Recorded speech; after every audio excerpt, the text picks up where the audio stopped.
We had an emergency meeting of the special commission. That's all the 100, the members that were appointed. The Security Council, the Russians were there. Lavrov was the ambassador at the time. He's there, the whole thing. And it's not looking good for us. They're starting to say that UNSCOM, especially Ritter, is a troublemaker. You're there just to make trouble. You never want this thing resolved, et cetera. So we have a huge PR problem. We are losing the PR battle around the world. Two things happened. First, the British came up to me and they said, I worked very closely with the MI6 station chief at the UN mission. Yes, they have a station chief at the UN mission. And we'd been working together over a course of several years on intelligence issues. And he said, look, we have a program. We have an organization that does this kind of information operations. We're not asking you to lie. Because I said, I don't lie. That's not going to do it.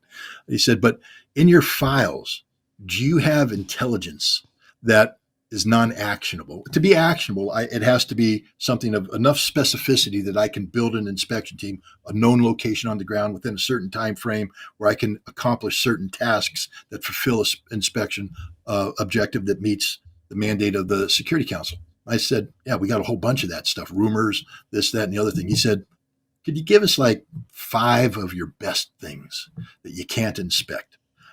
Give it to us. And what we're going to do is we work it over, and then we get it published around the world in different newspapers in countries where we're trying to win over attention. I said, I don't get to make that call. So I went to Richard Butler, the Australian ambassador in charge. And I said, the British have approached me about this program, and they want to take some files and they want to turn them into news stories and then release them. And Butler went, yeah, we need to do that because we're losing the PR battle. And so I took the files, I gave it to the British. This was called Operation Mass Appeal, the code name given to this project of taking UN intelligence, turning it into news stories, planting it in the international media, was called Operation Mass Appeal. At the same time, the CIA approached us and said, we want to do a documentary with CNN. This is pretty cool because the CIA is working with CNN. Think about that, ladies and gentlemen. I just told you that the CIA is working with CNN to do a documentary that's designed to shape the opinion of the American people. So the CIA goes to Charles Dulfer, the deputy executive chairman, who comes to me and he says, you're the intelligence dude. You're going to work with the CIA to release information to CNN so they can do this documentary. They're going to interview you guys. They're going to package it up. Spying on Saddam, and they were going to put it out there. The inspector's story, I think they called it.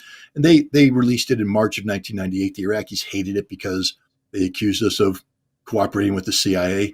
We did. But these are two giant propaganda things. The thing about Mass Appeal is that this program didn't end. I continued to work with them on Mass Appeal up until June of 1998. Later, when I went to England on the eve of the war, trying to talk to the British Parliament, they wouldn't talk. They wouldn't admit. The Blair government wouldn't admit this. So I went public about Mass Appeal. And the curious thing is, first the Brits deny it. Doesn't exist. Blah blah blah. I had too much detail though, and they finally had to admit that yes, Mass Appeal existed. But they, in typical lying fashion, said it didn't begin when Ritter said it began in November of 1997. No, it was just a one-time meeting in June of 1998. And it was only about this specific issue and nothing happened from it. It's not a big deal. Again, they lie. That's all intelligence services do is lie. They don't know how to tell the truth.